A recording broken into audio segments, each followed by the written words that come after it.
शांत हों, जिनके गुणों के गान में वे वर्धमान महान दिन चले हमारे ध्यान।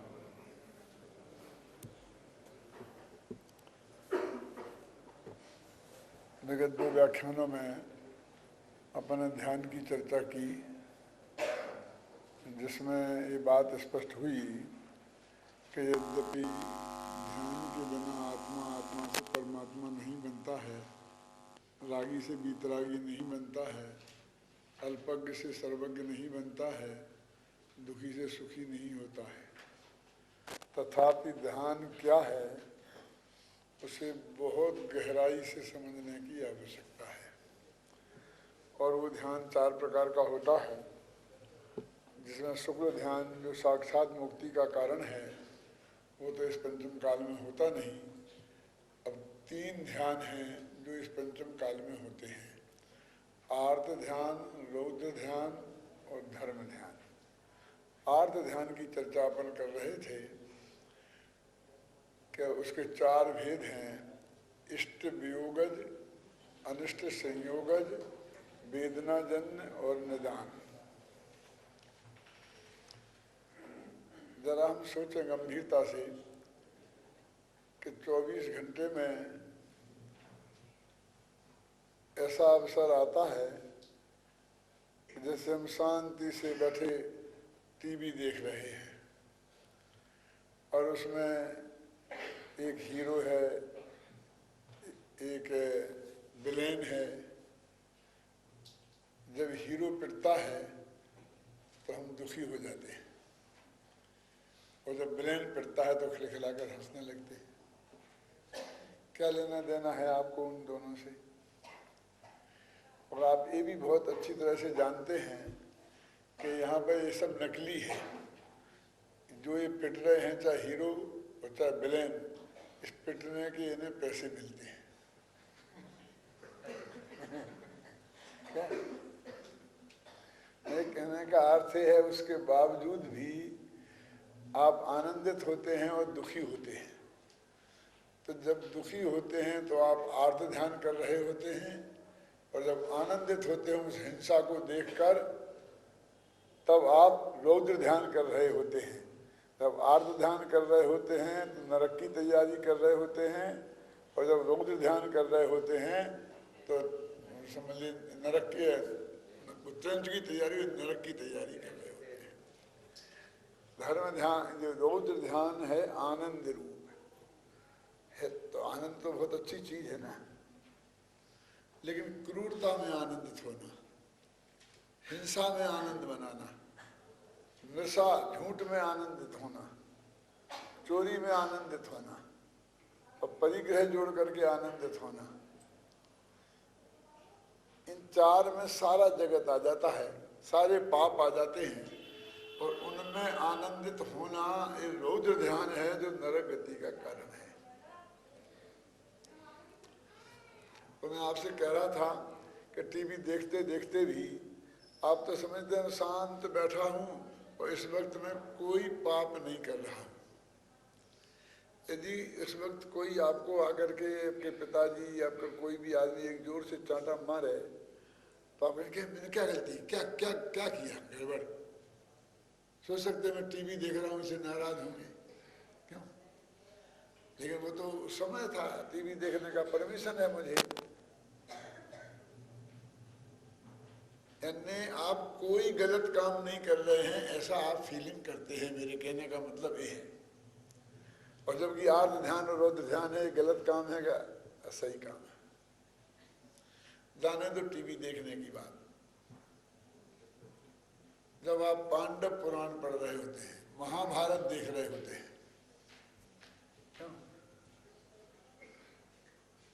अभिमन्यु मरता है तो सब रोने लगते हैं, माताएं बहनों के तो हर एक में आंख में आंसू आ जाते हैं।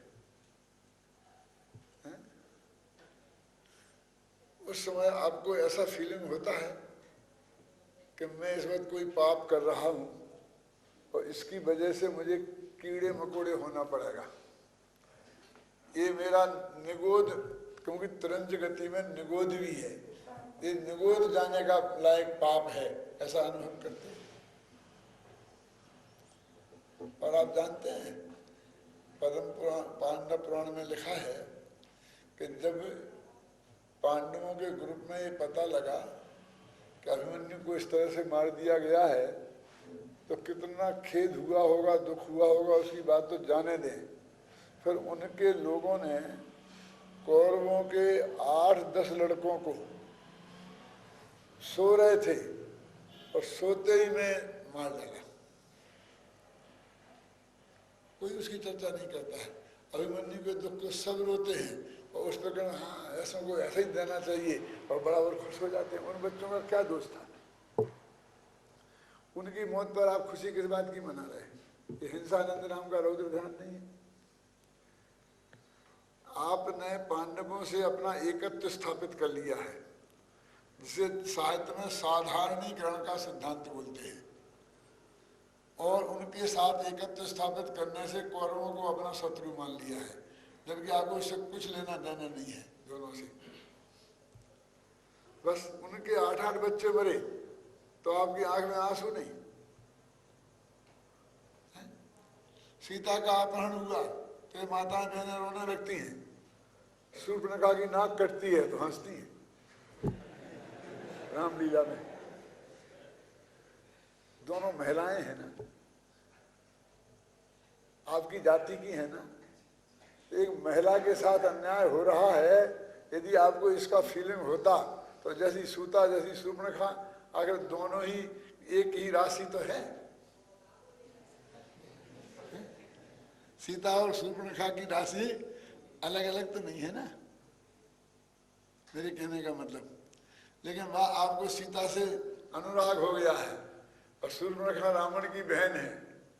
देखिए कितने लोग रावण का पुतला जलाकर कितनी खुशियां मनाते हैं, इतना मनाते हैं, आनंदित होते हैं। देखिए रावण तो जब मर गया और अरबों लोग हर वर्ष उसको आग लगा के जलाकर हिंसानंद नाम का रौद्र ध्यान करके नरक गति बांधते हैं। और उसको तो सब धर्म काम कहते हैं। वो पर्व मना रहा है, दशहरा है, उसके लिए हम कहाँ बुरा मानते हैं?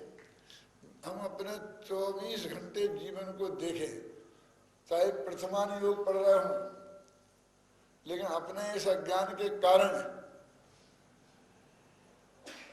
या तो हिंसा, झूठ, चोरी, कुशील, परिग्रह में आनंद मनाते हैं अथवा इसके वियोग में दुखी होते हैं, संयोग में सुखी होते हैं, है ना?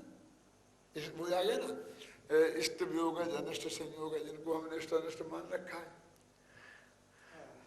स्त्री, पुत्र, मकान, जायदाद, रुपया, पैसा, ये सब का एक नाम क्या है? परिग्रही है ना। अब इनकी अनुकूलता बस वही हमारे लिए इष्ट है, इनकी प्रतिकूलता अनिष्ट है। और निरंतर हम इसी में इनकी अनुकूलता प्रतिकूलता के घेरे में ही सोचते हैं ना, और उसी में सुखी दुखी होते रहते हैं। जरा इनका वियोग होता है तो दुखी हो जाते हैं, संयोग होता है तो सुखी अनुभव करते हैं। जब ये संयोग है तब एक संयोग बिखर न जाए, इस विकल्प में दुखी होते हैं। ऐसी विचित्र बात है, सुखी होने का कोई चांस ही नहीं है।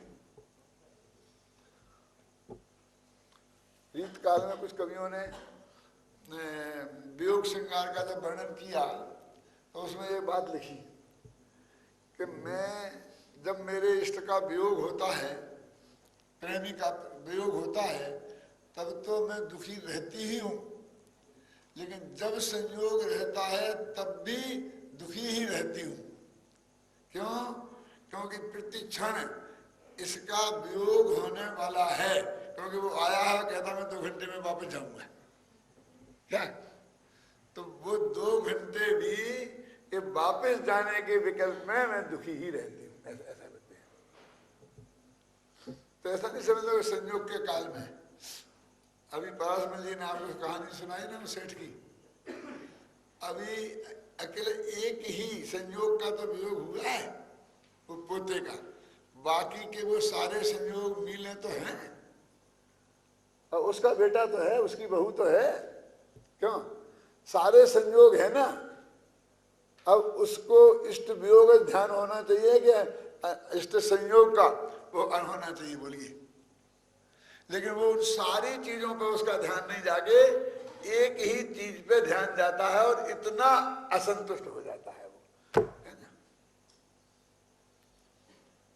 कहते हैं एक भूल काफी है जिंदगी भर रुलाने के लिए, ऐसा कहते हैं ना। पर हम एक चीज के विकल्प को करके बैठ जाएं और बाकी कितनी भी अच्छी चीजें हों और वो समझ लेंगे वो पर्याप्त है। वर्षों से हमने जिसका प्रवचन सुना अजित प्रसाद जी, बहुत बढ़िया, भगवान जैसे जिसके गीत गाते रहे हैं, उसकी एक बात हृदय को चुभ गई,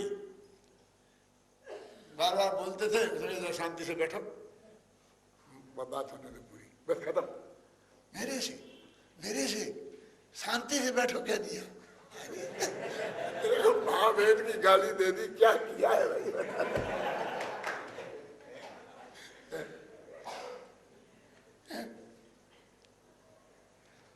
क्यों बाद में पूछ लेना क्या गाली दे दी, मैं पूछता हूँ निहाल चंद जी, बोलिए। लेकिन अब सारे पूरा भव्य देश बांधने के लिए वो एक बात पर्याप्त है। क्यों?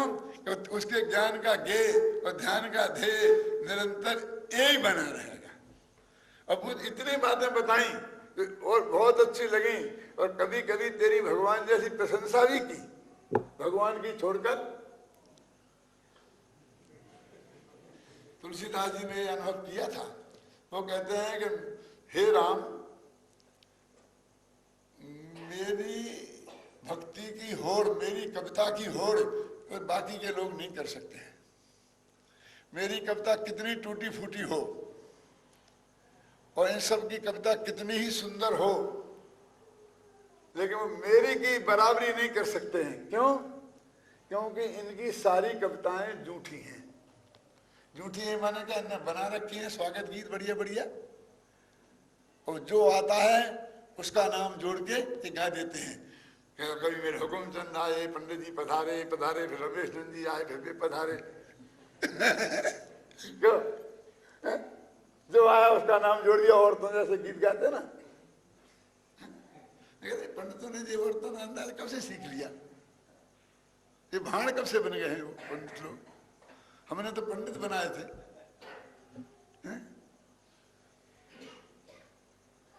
तत्व ज्ञान सिखाया था, भगवान की भक्ति करते करते सेठियों के गीत गाने लग गए, उनसे ज्यादा उनकी भक्ति करने लग गए। तो तुलसीदास जी कहते हैं कि ये ऐसे हैं लोग, इन बढ़िया से बढ़िया शब्दों में क्यों ना कहें, इनके घर में बने बनाए अभिनंदन पत्र रखे हैं और दूसरे का नाम काट के तेरा नाम लिख के तेरे को दे देते हैं। क्या? और मैंने हे राम तेरे अलावा आज तक किसी पे भी गीत नहीं गाए हैं, यहां तक कि वे आए थे वे श्री कृष्ण महाराज, तो मैंने कह दिया था बहुत अच्छे लगते हो। तुलसी मस्तक तब नवे जब धनुष बाण लोई हाथ, ये मुरली बजाते हुए तुम बहुत बढ़िया लगते हो। क्यों? लेकिन ये तुलसीदास का मस्तक तो तब न रहेगा तो धनुष बाण हाथ में लोगे। मेरे कहने का अर्थ ये है कि ये जो मतलब इतनी हमने अपनी भगवान की भक्ति छोड़कर तुम्हारे गीत गाए, तुम्हारी प्रशंसा करी, मनुष्य का कीमती क्षण बर्बाद किया। जिस वाणी से हम समय सार की गाथा सुना सकते थे, अमृतचंद का कलश सुना सकते थे, उससे तुम्हारी प्रशंसा में हमें ऐसा विकल्प आया कि इसको थोड़ा कह दो, नहीं तो ऐसे इसको अच्छा नहीं लगेगा। क्यों? और एक बात सिर्फ इतनी कह दी, शांति से बैठो, तो इतनी अशांति हो गई, गले हो गया। ये ध्यान का कमाल है। क्यों? कि उसका ध्यान उस शब्द पर केंद्रित हो गया। उसे संयोग ज्यादा है, उस सेठ को के वियोग ज्यादा है। क्या? अब उस वियोग पे ही उसका ध्यान क्यों ज्यादा है? बाबू भाई सुनाया करते थे कि उनका एक बच्चा था शायद, वो मर गया था, एक बच्ची रह गई थी और फिर उन्होंने ब्रह्मचर्य व्रत ले लिया। उनके पिताजी बहुत दुखी हुए, मेरा नाम लेकर बहुत दुखी थे और बार लगे थे, बाबू तू ऐसा मत कर, बाबू तू ऐसा मत कर, बाबू तू एक बच्चा हो जाने दे। तो वो बाबू भाई कहते थे, मैं उनसे कहता था तुम्हारे तो चार हैं, तुम क्या करो रे? है तो नहीं है तो मेरे नहीं है ना, तुम्हारा वंश का खत्म हो रहा। अरे बाबू भाई से नहीं चलेगा तो अमृत भाई से चल जाएगा, अमृत भाई से नहीं चलेगा तो जयंती भाई से चल जाएगा। तुम क्यों रोते हो? भाई जिसका ध्यान जहां केंद्रित हो जाए बात उस पर है। एक बात को हम पकड़ के बैठ जाते हैं और सारी जिंदगी उसमें आर्त ध्यान और रोज ध्यान बना देते हैं। हम कहीं भी चले जाएं, अंदर में जब तक वस्तु का सही स्वरूप हमारे दिमाग में आएगा नहीं, तब तक 24 घंटा आर्त ध्यान रोज ध्यान के अलावा कुछ होने वाला नहीं है। हम अपनी अपनी लाइफ को भी देख लें। क्या आप हमें अज्ञानी समझते हैं? हमारे समझने से क्या होता है? यदि तुम नहीं हो तो नहीं हो और हो तो हो। लेकिन हम जो कह रहे हैं कि हम हमेशा ऐसा करते हैं, तो अभी कल कहा था ना कि यार ध्यान किनको होता है, बोलो ज्ञानियों को या अज्ञानियों को? अरे ऐसा खोटा काम तो अज्ञानियों का ही होता होगा, लेकिन शास्त्र कहते हैं कि अज्ञानियों को भी होता है और ज्ञानियों को भी होता है और अणुवृत्तियों को भी होता है और महावृत्तियों को भी होता है। क्या कह रहे हैं?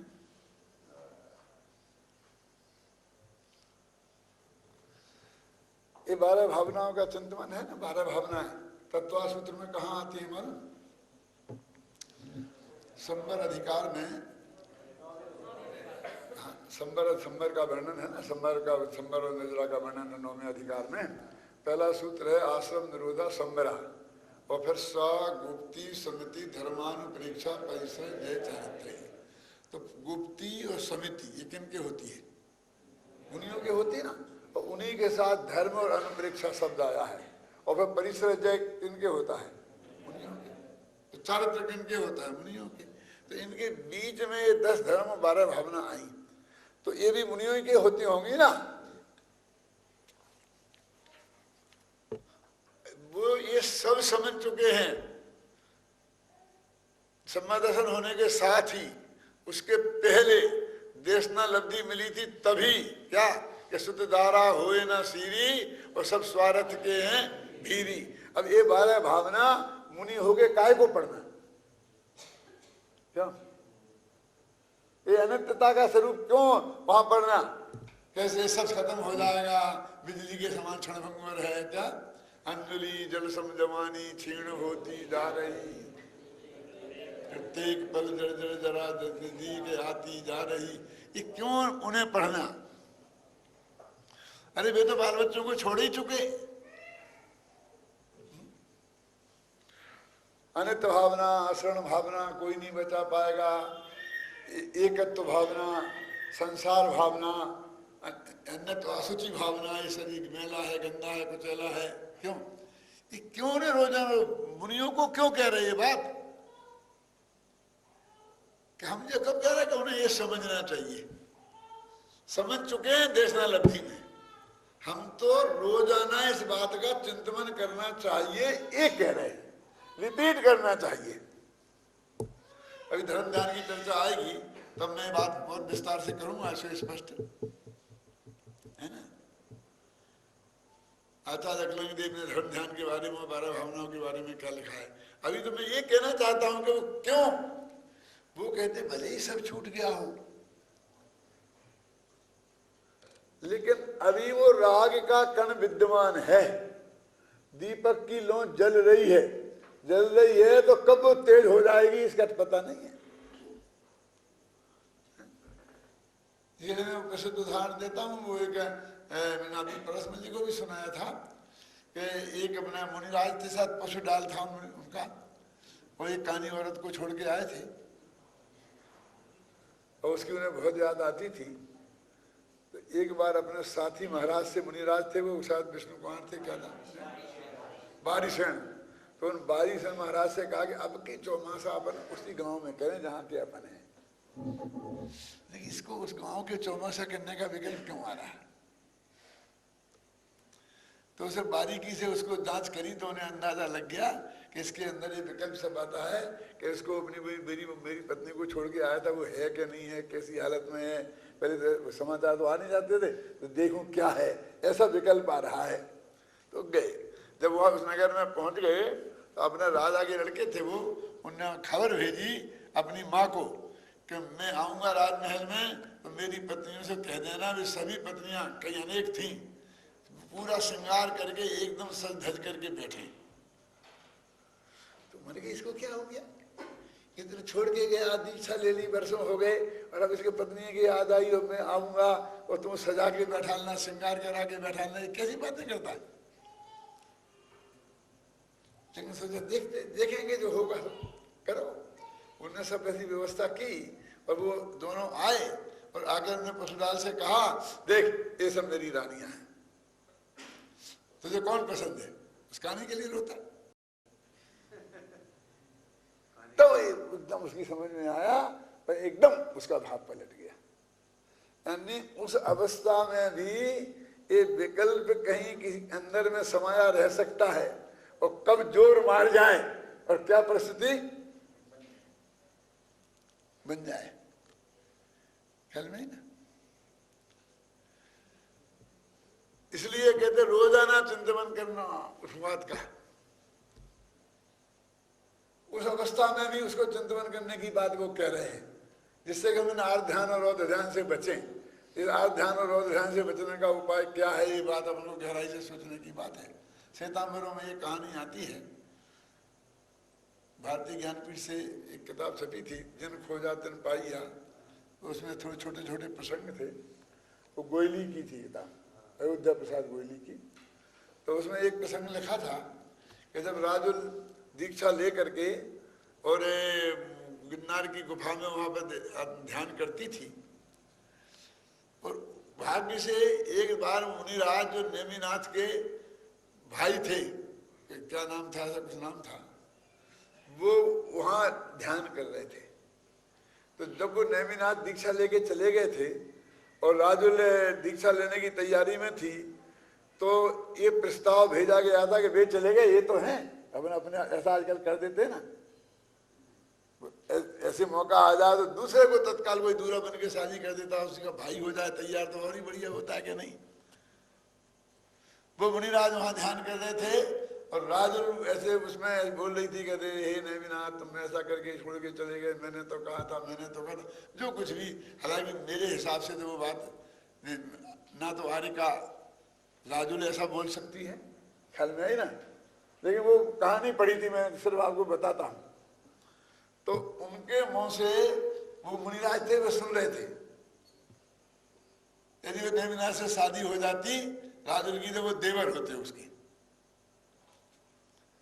तो उनके मुंह से निकले, मैंने तो कहा था। क्या निकल गया?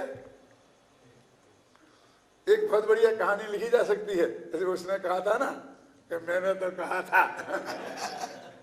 लेकिन वो मुझे पसंद नहीं है ना, इसलिए मैंने आज तक नहीं लिखी।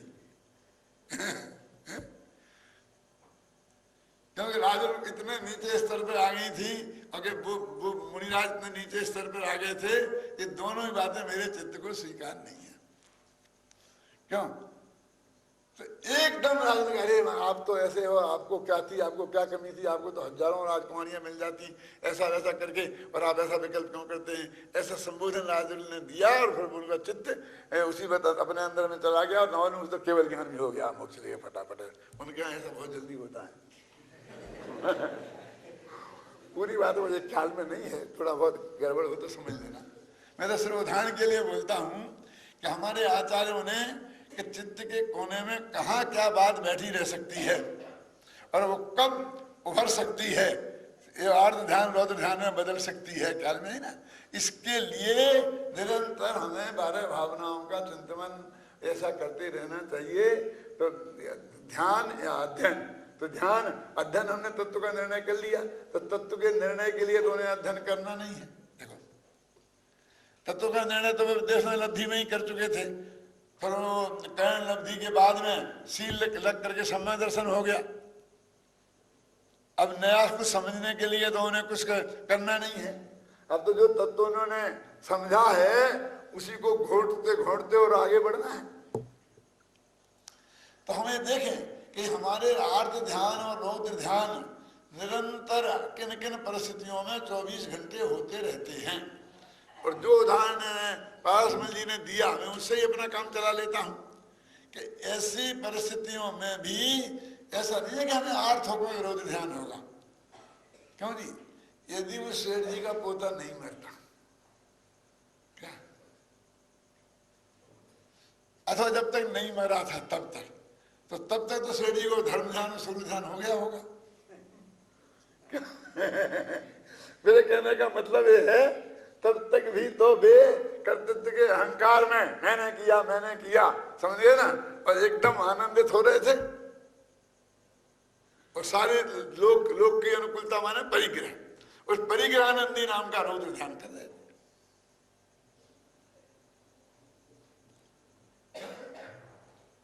अब क्या हो गया, अभी क्या बदल? मेरे कहने का मतलब ये है इन संयोगों से कुछ भी फर्क नहीं पड़ता है।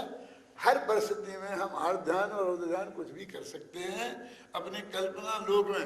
यदि ऐसा हो गया तो इस तो का तो कोई अंत ही नहीं है, और बस रोना शुरू कर सकते हैं। क्यों? अभी आतंकवादी यहाँ आ गए तो उन्हें बम फेंक दिया तो अब क्या करें इस तो का? मेरे कहने का मतलब है इस जीव को दुखी होने के लिए आर्त ध्यान करने के लिए कहीं बैठे बैठे कुछ भी जगत से करके कोई संबंध नहीं है। गुरुदेव की भाषा में कहूं तो ये बिल्कुल स्वतंत्रतया करता है। निमित्त की जगह है, लेकिन ये स्वतंत्र रूप से उस आर्त ध्यान और रौद्र ध्यान रूप परिणमित होता है। इसका वो कर्ता स्वयं है, उसका जिम्मेवार पूरी तरह से वो स्वयं है। देखो हमने बहुत बढ़िया मकान बनाया और एकदम एलिवेशन तो ऐसा बनाया कि लोग आकर ये देखते हैं, 5-5, 10-10 मिनट घंटे खड़े रह करके उसे देखते हैं। और लाखों रुपया तो हमने उस पर ही खर्च कर दिया कि सामने से देखने में कैसा लगता है बंगला। वो जो 100 में हमने खर्च किया है उससे अंदर के आराम में कुछ भी वृद्धि नहीं हुई है। वो पैसा क्यों? सिर्फ लोग देख के कहें कि भाई भाग गजब है, इतने सा सुनने के लिए हमने वो सारा पैसा खर्च किया है। अंदर तो कोई फर्क पड़ गया नहीं है। अब वहां खड़े रह करके बैठे बैठे गजब हो गया, जैसा मेरा मकान है ऐसा एलिवेशन है, ऐसा यहाँ तो बस पहला है, कोई देखने में नहीं मिलेगा। लोग आके देखने आते हैं, नमूना देखने आते हैं, उन्हें बंगला बनाना होता तो मेरा बंगला देखने आते हैं। ऐसे बैठ सोच के जब आप खुश हो रहे होते हैं तो आप ऐसा समझते हैं कि हम ऐसा भयंकर पाप कर रहे हैं कि जिसकी वजह से हमें नरक में जाना पड़ेगा। ऐसा सोचने में मैंने बढ़िया मकान नहीं, मंदिर, घबराना नहीं।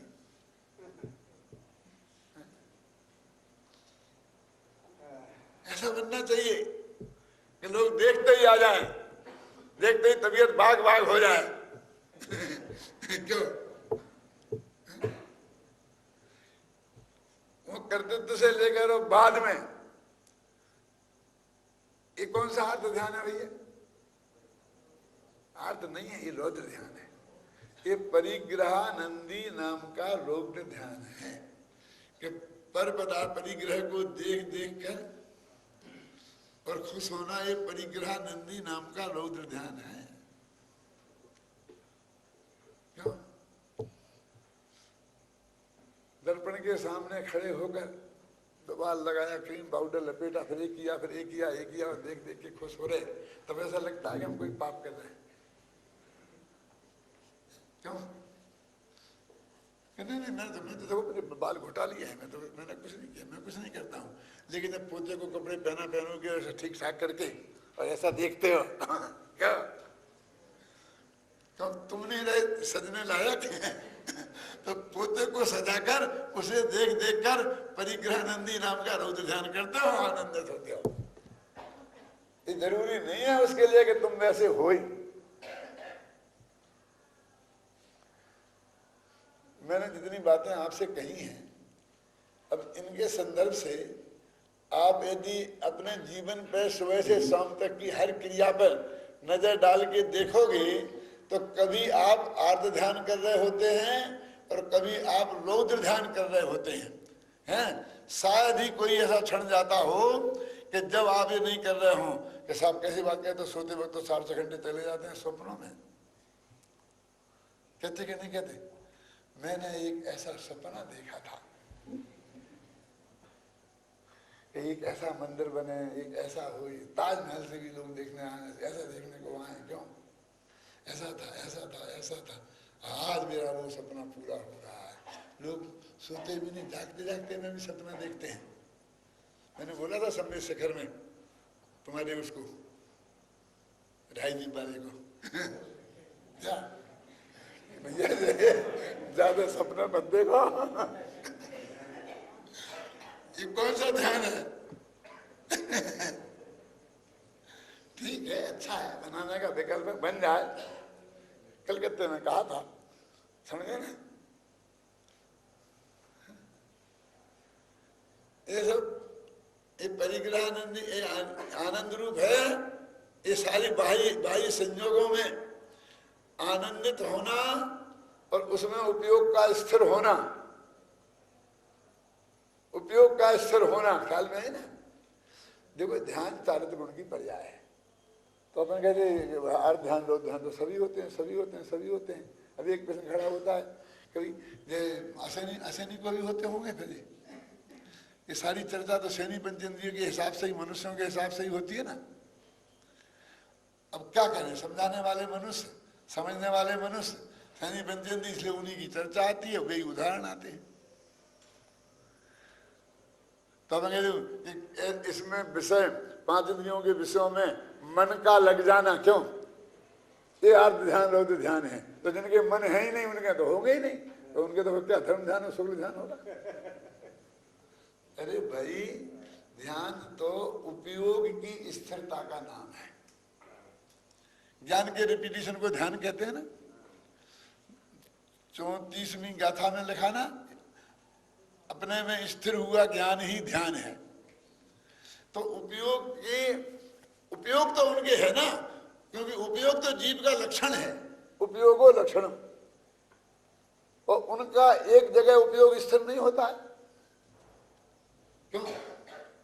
आप यहां जा रहे होते हैं, एक चींटी आ रही होती है, और एकदम आप सामने खड़े होकर के निरीक्षण कीजिए, उसे लगता है कोई मुझे देख रहा है, एकदम खड़ी हो जाती है जैसे कुछ है ही नहीं, कूड़ा पड़ा हो।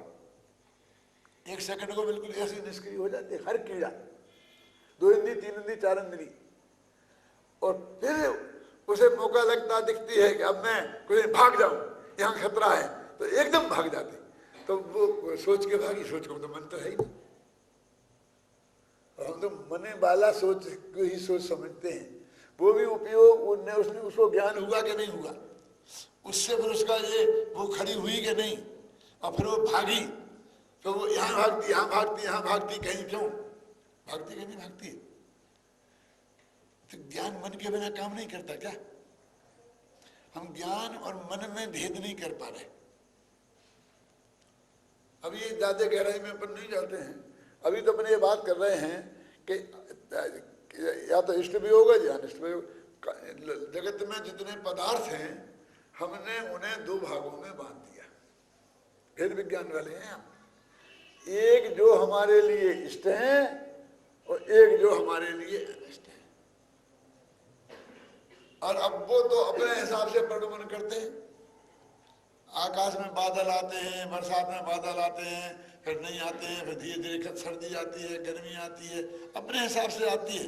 वो कि तुम्हारे हिसाब से इस साल ज्यादा गर्मी पड़ी, इस साल ज्यादा सर्दी पड़ी, ऐसा है? ऐसा बिल्कुल नहीं है ना। बस खत्म। अब हम उसमें संयोग इष्ट मान लेते हैं, उसको अनिष्ट मान लेते हैं। फिर बस कभी रोते हैं, कभी खुश होते हैं, कभी उसके वियोग की इच्छा करते हैं, कभी उसके संयोग की इच्छा करते हैं। तो इष्ट वियोग अनिष्ट वियोग अर्थ ध्यान निरंतर हमारे बने रहते हैं। अब वेदना कोई बीमारी होती है तभी वेदना थोड़ी होती है। क्यों आदित्य ऐसा क्यों बैठ गया? ऐसे बैठे बैठे मेरा यहाँ वेदना होने लग गई थी। मतलब वेदना होने के लिए कोई कैंसर होने की जरूरत नहीं है। समझ गया ना? कैंसर वाले भी वेदना जन्य आत्म ध्यान ना करें ऐसा हो सकता है, और जिन्हें बिल्कुल कुछ भी नहीं है वे उठने बैठने में भी वेदना का अनुभव करें और उसमें उनका चित्त एकाग्र हो तो वेदना जन्य नाम का ध्यान हो जाएगा। क्यों? और जो ये कहते मैंने ये सपना देखना क्या है, ये निदान नहीं है तो क्या है? ऐसा हो जाए, ऐसा हो जाए, ऐसा हो जाए, इसके लिए मैं सब कुछ करने को तैयार हूँ, ये निदान ही तो है ना। भविष्य के बारे में अच्छे संयोगों की कामना करना और उसके बदले में कोई घूस देने की कोशिश करना कि मैंने जो आज तक पुण्य किया है वो इसमें फैल जाए। वो पुण्य तेरे हिसाब से फैलता होगा? क्यों? तो ये निरंतर आर्थ ध्यान हम सबके लोगों के जीवन में है। मैं उन ध्यान वालों से ये कहना चाहता हूं कि उन्होंने ये समझाया कि नहीं समझाया कि ये ध्यान बंद करो, कि ध्यान करो ही करो, समझाया?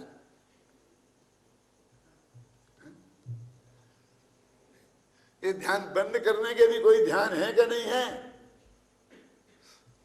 कैसे करें इस ध्यान को बंद भैया? पर में अनिष्टता इष्ट ठान आया ना, मैंने पर पदार्थों में इष्टता और अनिष्टता मानी और मैं आकुलित हुआ अज्ञान धार, इस अज्ञान से आकुलित हुआ। तो कोई पदार्थ इष्ट है ही नहीं और कोई पदार्थ जगत में अनिष्ट है ही नहीं।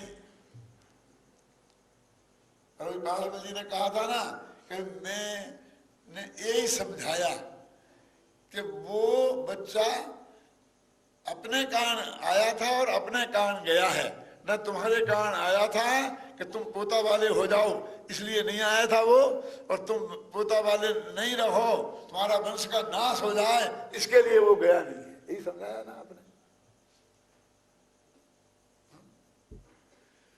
मैं कई दफे इस बात को कहता हूं कि अगर मेरे पाप के उदय से मेरे पिताजी का स्वर्गवास हो गया तो सारा दुनिया तेरे पुण्य पाप से चलेगी। वो पिताजी के कोई पुण्य पाप था कि नहीं था?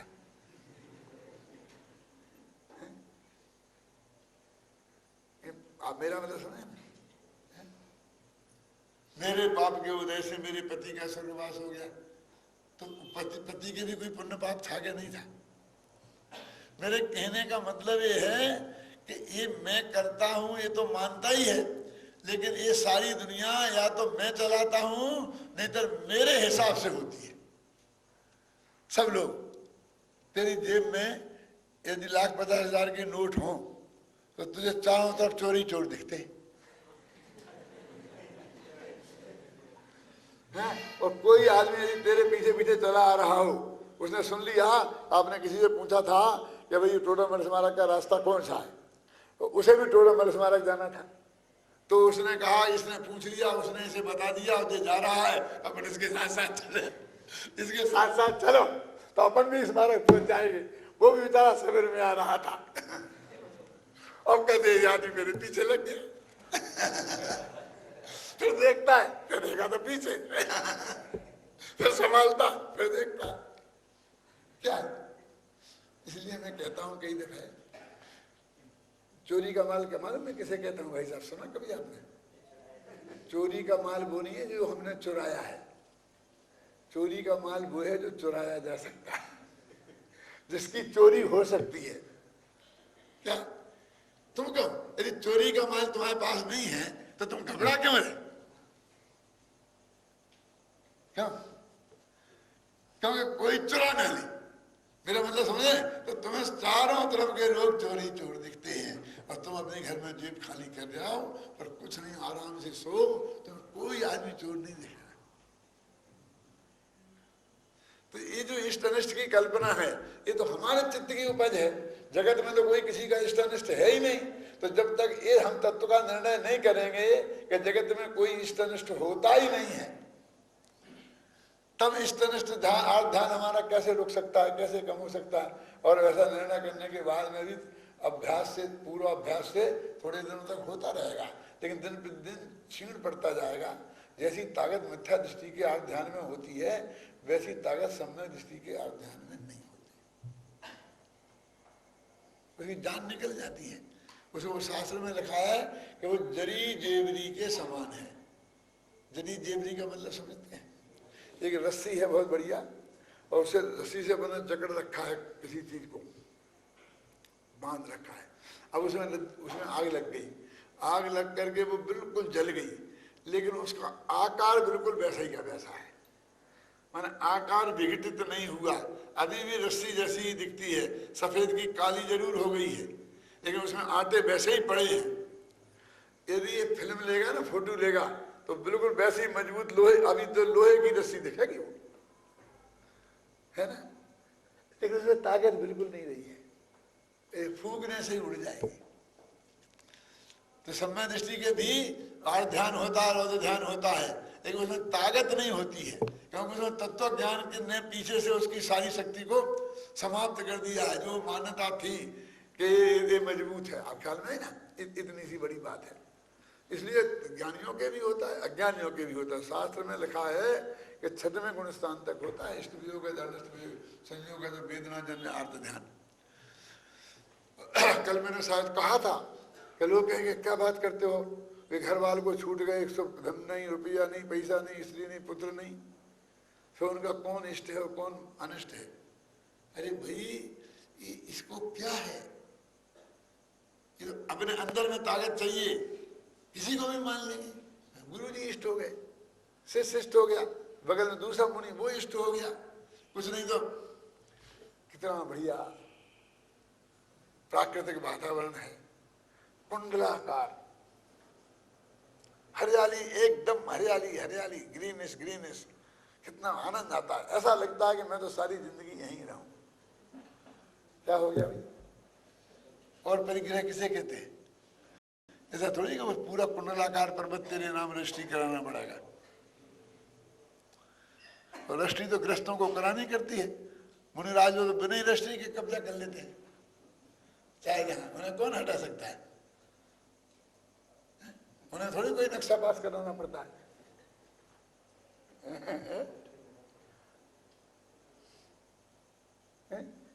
ये जब उसके ना एकत्व है, ना ममत्व है, ना कर्तृत्व है, ना भोक्तृत्व है, ना उसमें अपनापन का राग रह गया है, तृत्वस्मात् परिग्रह का भी त्याग हो गया है, तब वहाँ एक बहुत बढ़िया स्थान है। ऐसा लगता है कि यहीं रह जाओ, लेकिन क्या करें, शास्त्र में लिखा है कि एक मुनि एक जगह 4 महीने से ज्यादा तो वहाँ से के अतिरिक्त नहीं रह सकता है, नहीं तो 4 दिन में विहार करना पड़ता है।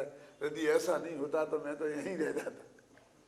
क्या है बोलिए, इष्ट की कल्पना कर ली ना, और अब बस वहाँ छूटे तो इष्ट वियोग नाम का ध्यान हो जाएगा। छूट ना जाए, इतनी कल्पना मात्र से भी इष्ट वियोग नामक अर्थ ध्यान हो जाएगा।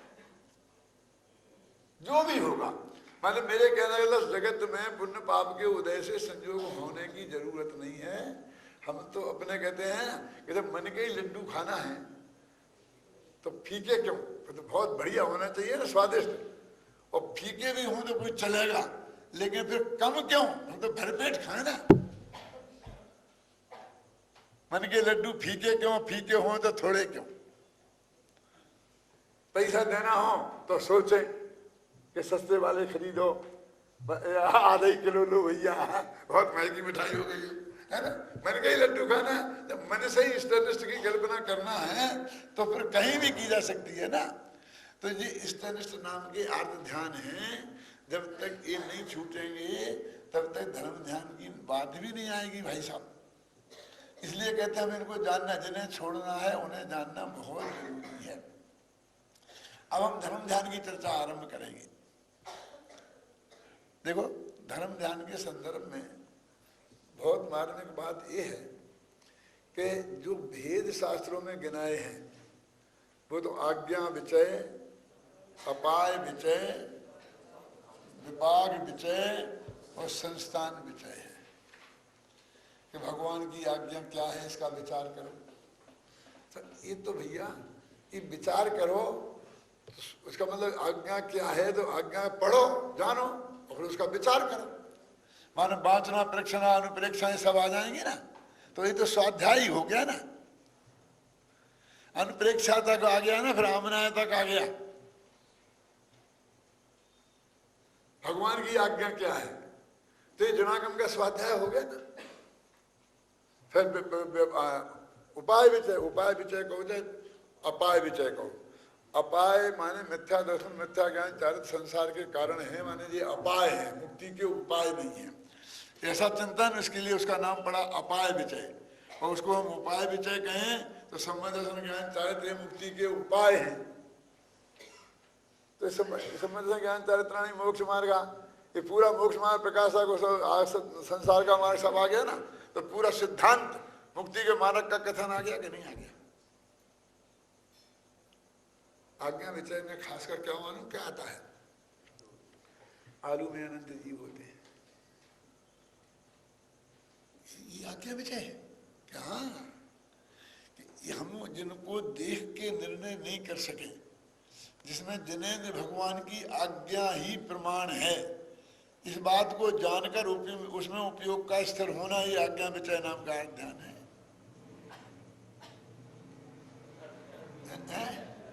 आज्ञा विचय नाम का धर्म ध्यान है। तो ये बात चल रही थी अपनी कि ये क्यों आलू में अनंत जीव है। तो इसलिए मैं गुरुदेव का एक उदाहरण देता हूँ, बहुत मार्मिक है। गुरुदेव जहाँ पर स्वाध्याय भवन प्रवचन करते थे उसी के कॉर्नर में एक कमरा था, उसमें भी रहते थे। और वहाँ से जब भोजन करने जाते, भोजनालय था तो थोड़ा सा आगे बढ़ के था, और जब वो जाते थे तो रास्ते में थोड़ा कच्चा रास्ता आता था। कच्चा रास्ता आता था तो बरसात में हरी हरी घास हो जाती थी, तो ऐसे ऐसे पत्थर रख दिए थे थोड़ी दूर दूर, कौन पत्थरों पे पैर करते करते वो जाते थे। एक दफा की सही घटना है, मैं साथ में था और 10-5 लोग साथ में थे। ऐसा फोटोग्राफर भी साथ में था, जिसके उस दिन जिसकी तरफ से आहार होना था ना, उसने सब इंतजाम किया था। तो सब लोग जा रहे थे, वो सामने वाला फोटो खींच रहा था। सब लोगों को विकल्प आता था कि मेरा गुरुदेव के साथ फोटो आ जाए थोड़ा, तो वो बगल में चलने की कोशिश करते थे, तो वो घास में चलना पड़ता था, ख्याल में ना। तो गुरुदेव को विकल्प आता था घास में चल रहे, तो कहते नहीं पीछे चलो पीछे चलो, मैंने उन पे ही पैर रख के आओ, थोड़ा चलो, फिर कोई बगल में हो जाता। तो उन्होंने कहा देखो ये जो नीम के फूल पड़े थे ना, इनमें तुम्हारे अनंत भव के माँ बाप हो सकते हैं, भविष्य के कई सिद्ध हो सकते हैं, भविष्य के कई तीर्थंकर हो सकते हैं, इसलिए उन्हें पैर मत रखो, इधर चलो। तो उसमें से किसी आदमी ने ऐसा बोल दिया, कौन ने देखा, कौन ने देखा। ये किसने बोला होगा, नाम तो मैं नहीं बताऊंगा, लेकिन मैं आपसे पूछता हूं किसने देखा होगा, किसने बोला होगा। तो इतना से तुम समझ नहीं सकते हो कौन ने देखा, कि गुजराती ने बोले हिंदी होता तो बोलता किसने देखा, कौन ने देखा।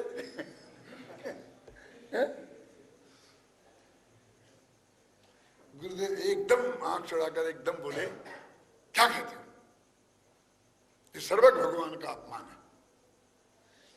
सोच थिंकिंग देखो उनकी, अपन ने कभी इसलिए सोचा कि इसमें भगवान सर्वज्ञ भगवान का अपमान कैसे हो गया।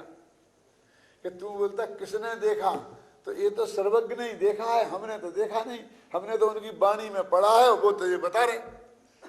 तो तूने ऐसी बात करके सर्वज्ञ भगवान पर शंका व्यक्त की है, तो ये देव शास्त्र की श्रद्धा तेरी सच्ची नहीं है। आत्मा का अनुभव और समझने की बात तो बहुत दूर है। समन्वत स्वामी ने इसलिए देवशास्त्र गुरु की श्रद्धा को सम्मान दर्शन का ये आज्ञा विजय है। हर बात को तुम ऐसे निर्णय करो। इस आदमी ने कल परसों कहा था सुमेर पर्वत 1 लाख योजन होता है, चलो नाप के देख लो, फीता लेके पहुंच जाओ जल्दी।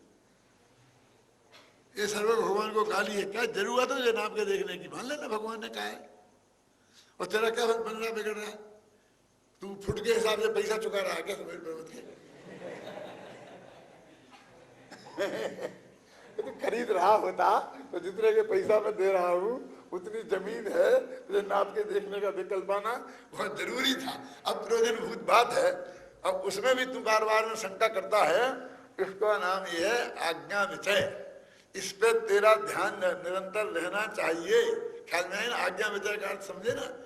जो वे बातें, सब जो बातें प्रत्यक्ष देख के नहीं जानी जा सकती हैं, जिनका निर्णय अनुमान से भी नहीं हो सकता है, जिन्हें तर्क और युक्ति से सिद्ध नहीं किया जा सकता है,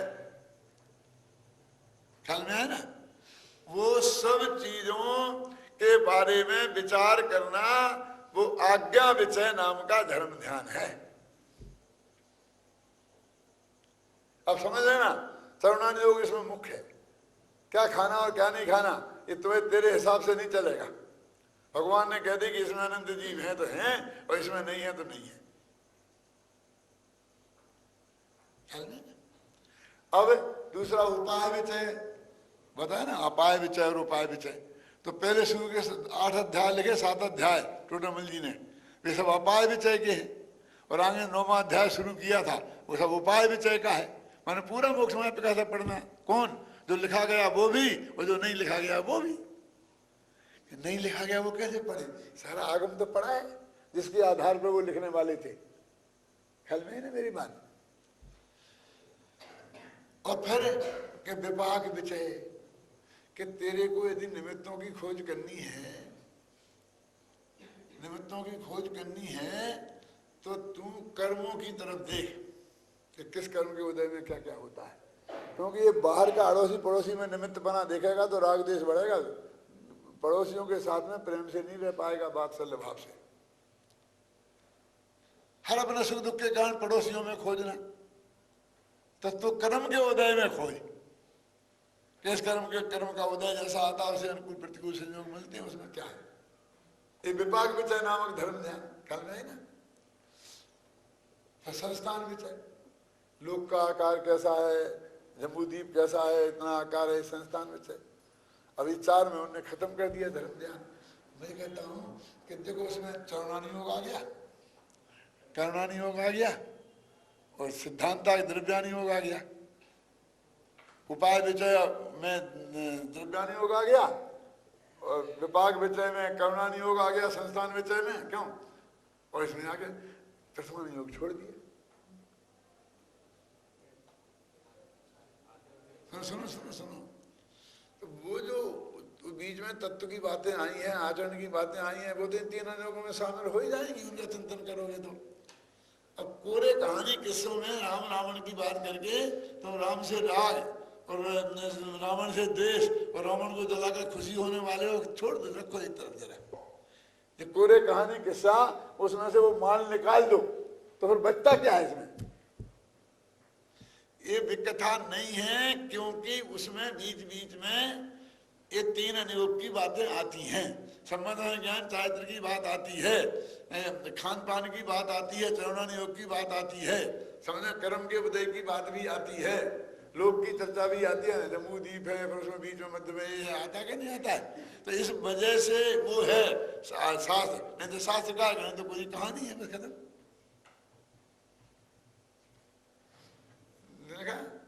कि यदि बन गई तो भक्ति है, यदि बन गई तो कविता है और नहीं तर भगवान की भक्ति को बहानो है। नीतिकाल कवि वाले कहते थे खून खून रस की कविताएं लिखी बढ़िया बढ़िया श्रृंगार रस की, और बीच में से राधा और श्री कृष्ण, राधा और श्री कृष्ण जोड़ दिया। तो उन्होंने कहा ऐसा क्यों कर रहे हो? यदि लोग प्रशंसा मिली, 1 लाख रुपए का इनाम मिल गया तो बहुत बढ़िया कविता हो गई है, और नहीं तो हम तो कृष्ण राधा का स्मरण कर रहे थे, भगवान की भक्ति कर रहे थे। बन गई तो कविता, नहीं तो कृष्ण राधा के स्मरण को बहानो है। ख्याल में आई ना? ऐसी बात है, यदि ये बन गई तो ये बात है, नहीं तो कहानी किससे तो है ही। इसलिए कहते हैं कि 4 प्रकार के जो धर्म ध्यान है। अब ये धर्म ध्यान की क्या पोजीशन है, यदि इनका अध्ययन मनन चिंतन ही धर्म ध्यान है तो मैं पूछता हूँ, हम और आप में से कौन है जो धर्म ध्यान नहीं कर रहा है? कम से कम 5 साल तो तुम धर्म ध्यान कर ही रहे हैं। क्यों? 24 घंटे ये 3 अनुभवों में ही हम अपन लगे हुए हैं ना, सुबह से शाम तक। तो वास्तविक स्थिति क्या है इसकी चर्चा कल।